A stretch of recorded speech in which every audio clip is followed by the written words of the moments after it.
Hello, नमस्कार प्यारे विद्यार्थियों। कल अपन भारतीय इतिहास के स्रोतों के बारे में चर्चा करनी प्रारंभ की थी।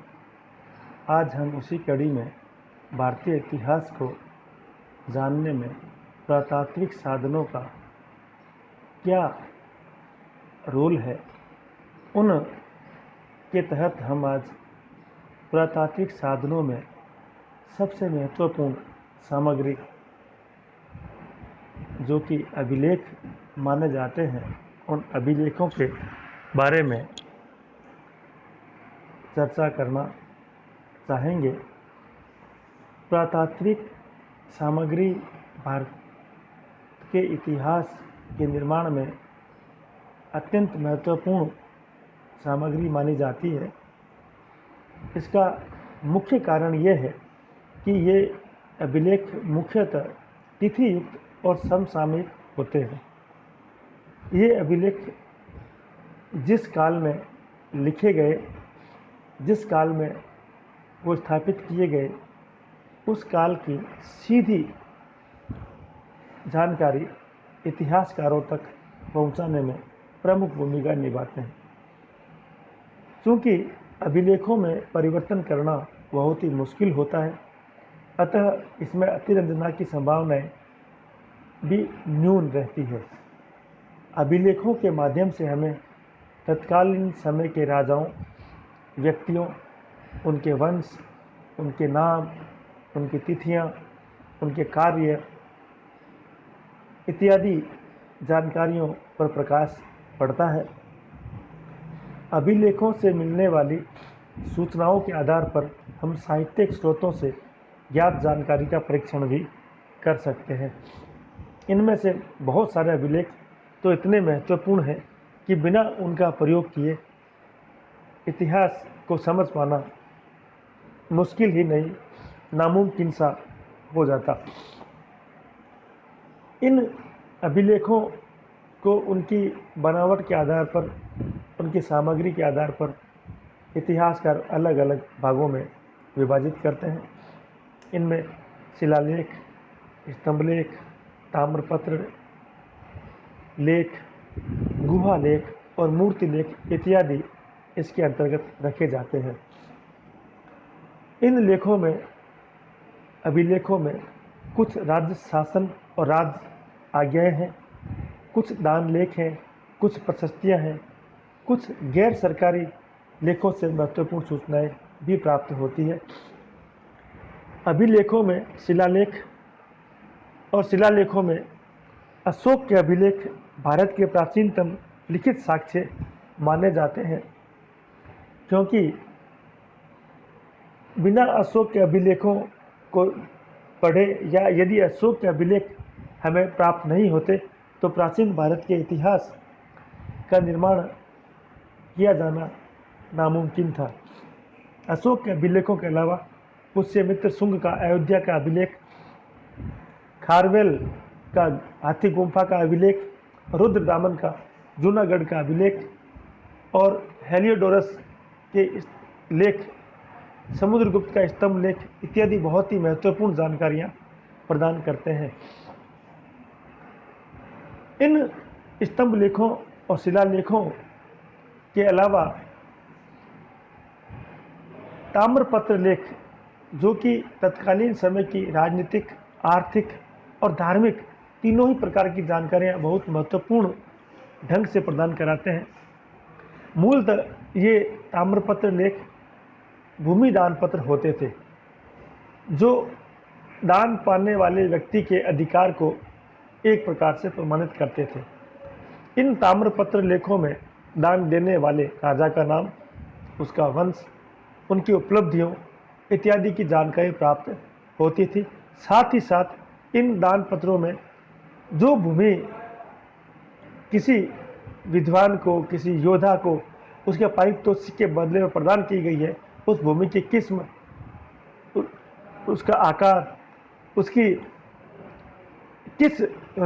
उसकी सेवा के बदले में प्रदान की गई है, उन सब को भी वो उन ताम्रपत्रों में लिखित करवाकर प्राप्तकर्ता को सौंप देते थे। इस प्रकार की सामग्री से गुप्त काल का तो पूरा का पूरा इतिहास ही इनसे लिखने में बड़ी सहायता मिली है। पूर्व मध्यकालीन भूमि दानपत्र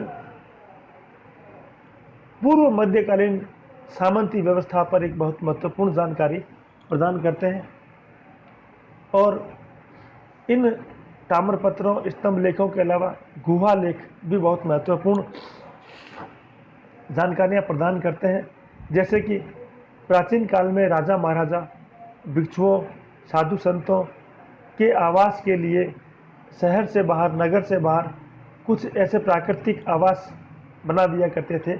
उन प्राकृतिक आवासों में जो साधु संत भिक्षु निवास करते थे वो वहाँ पर कुछ उन्होंने लेख लिख दिए हैं।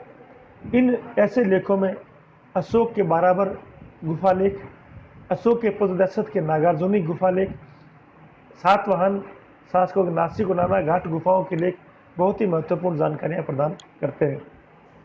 इनके अलावा जो मूर्तियां प्राप्त होती है उन मूर्ति पर उनके अधोभाग पर उनके नीचे कुछ लेख लिखे गए हैं। उन लेखों से न केवल मूर्ति प्रतिष्ठापन का समय बल्कि उन मूर्तियों को प्रतिष्ठापित करवाने वाले व्यक्तियों की भी जानकारी उनसे प्राप्त होती है।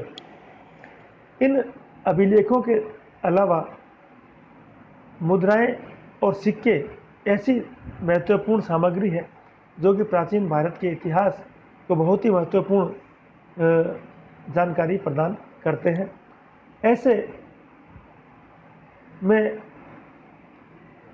भारत में जो प्राचीनतम जो सिक्के प्राप्त होते हैं वो आहत या पंचमार्क सिक्के कहे जाते हैं। इनमें अनेक प्रकार के चिन्ह टंकित किए गए हैं।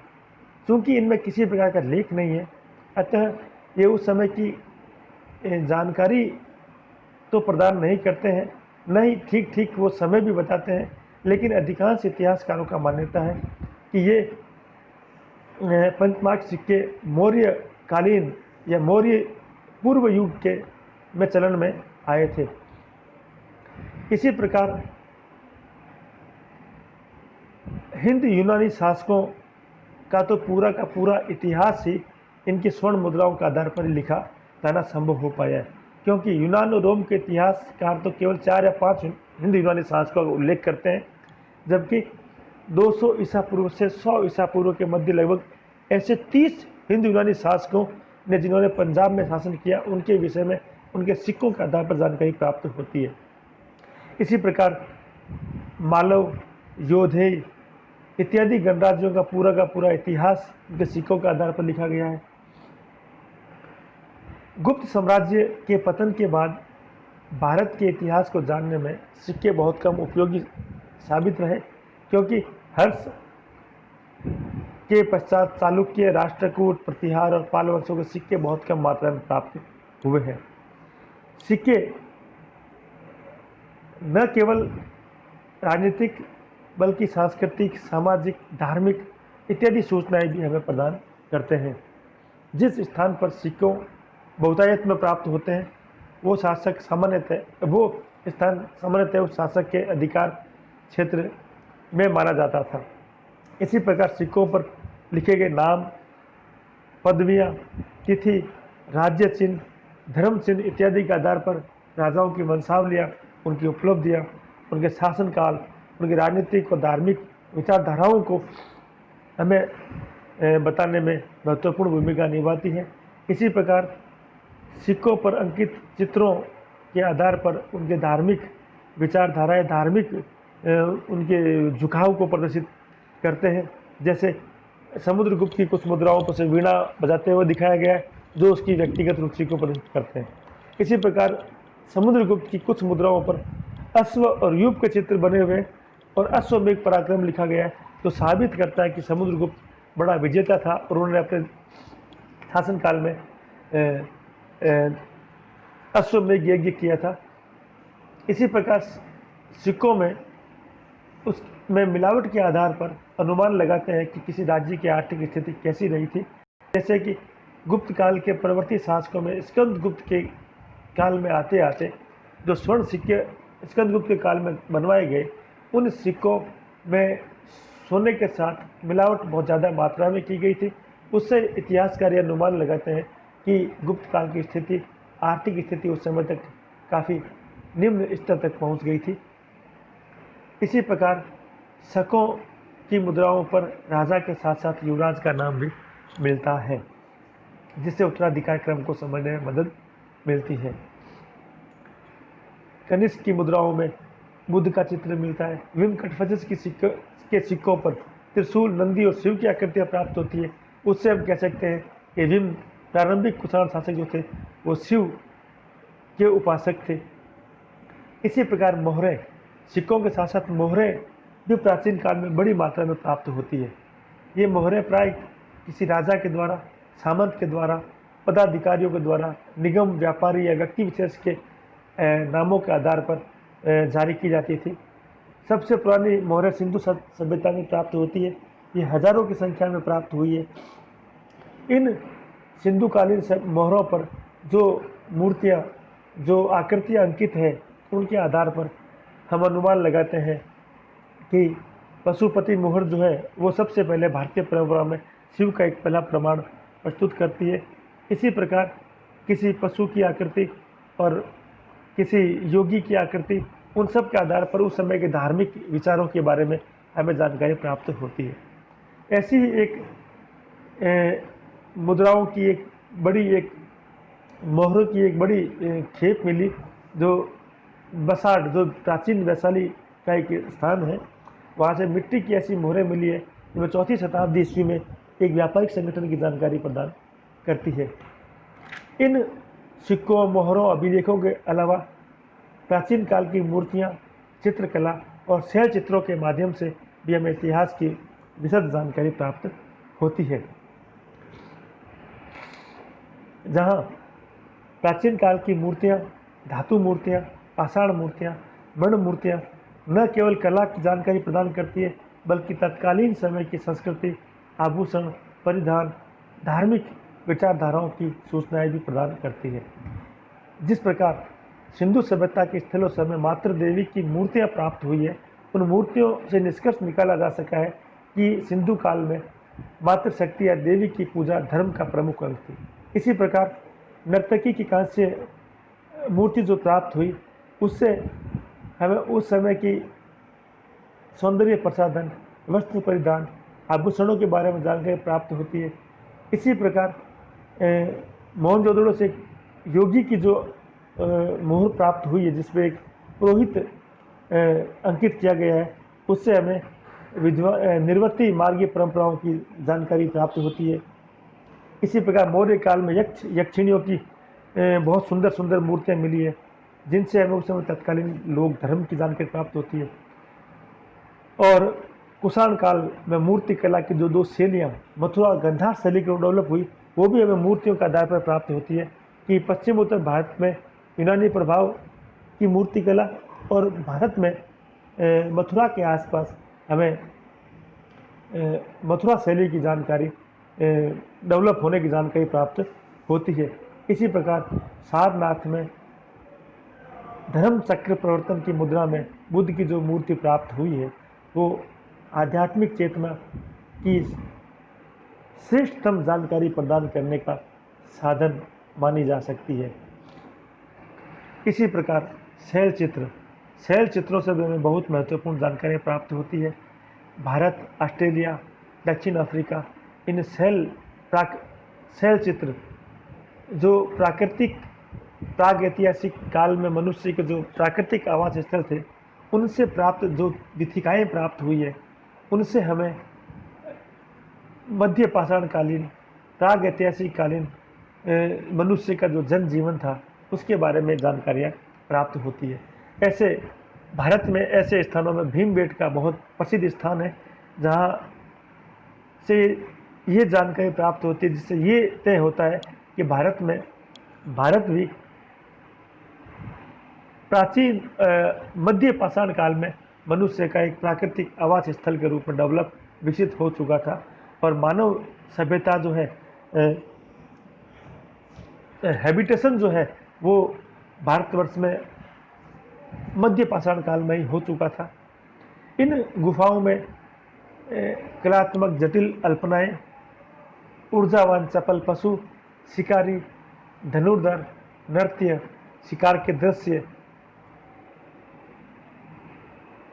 परशु हाथ में लिए हुए मनुष्य, ये सब हमें ये जानकारी प्रदान करते हैं कि एक सुविकसित जीवन जो है वो इन क्षेत्रों में आवासित हो चुका था।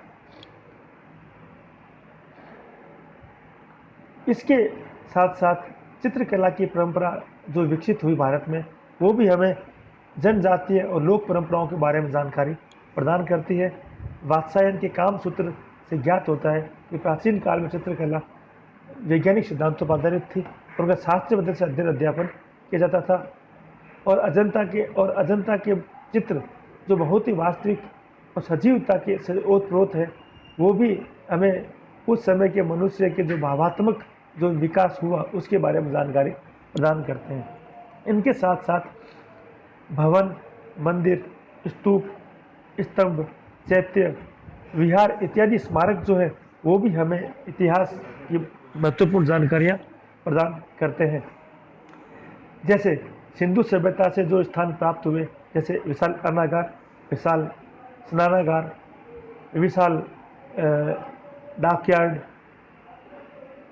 सबसे बड़ा स्टेडियम धोलावीरा, और पटना से प्राप्त मौर्यकर्ण भव्य राजप्रसाद, ये सब चीज़ें हमें बताती है कि भारत में जीवन जो है बहुत ही विकसित अवस्था में पहुंच चुका था। इसके अलावा भरूच, बोध गया, सांची के महास्तूप, गुप्तकालीन मंदिरों में देवगढ़ का दशावतार मंदिर,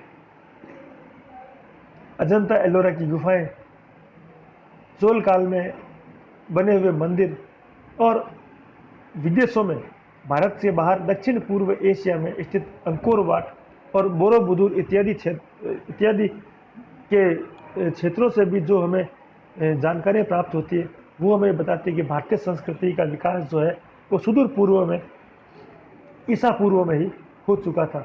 इनके साथ साथ बहुत सारे से उत्खनित पुराअवशेष की सामग्रियाँ हैं जो भी इतिहास के बारे में जानकारियाँ प्रदान करती है। ऐसे पुराअवशेषों में मृदभांड, उपकरण, आभूषण इत्यादि रखे जा सकते हैं। विशेषकर अपन देखते हैं कि ईसा से 1200-1300 साल पहले ही भारत में ऊपरी गंगा घाटी में एक ग्रामीण सभ्यता पूर्णतः डेवलप हो चुकी थी।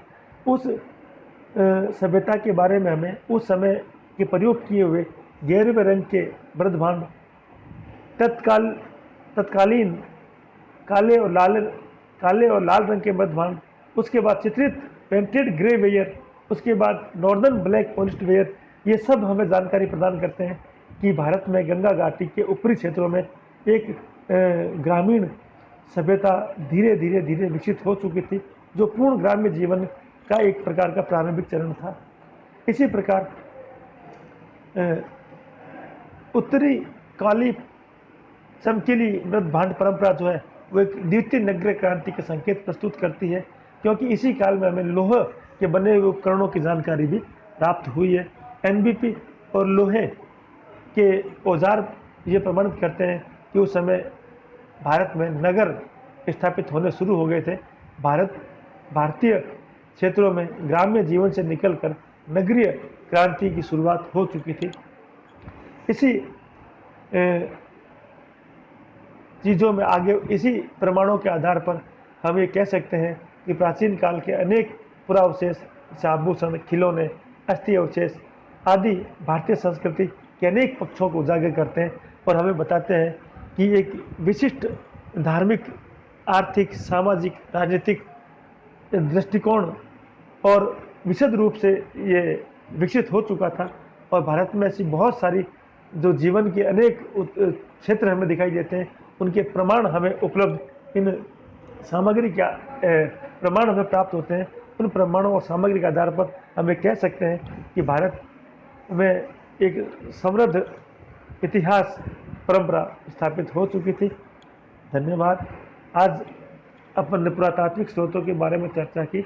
इसी कड़ी में हम साहित्यिक स्रोत, भारतीय इतिहास को जानने में साहित्यिक स्रोतों की क्या उपयोगिता है, वो किस प्रकार कितने महत्वपूर्ण है, उसके बारे में हम चर्चा अगली नेक्स्ट क्लास में करेंगे। थैंक यू, धन्यवाद, जय हिंद, जय भारत।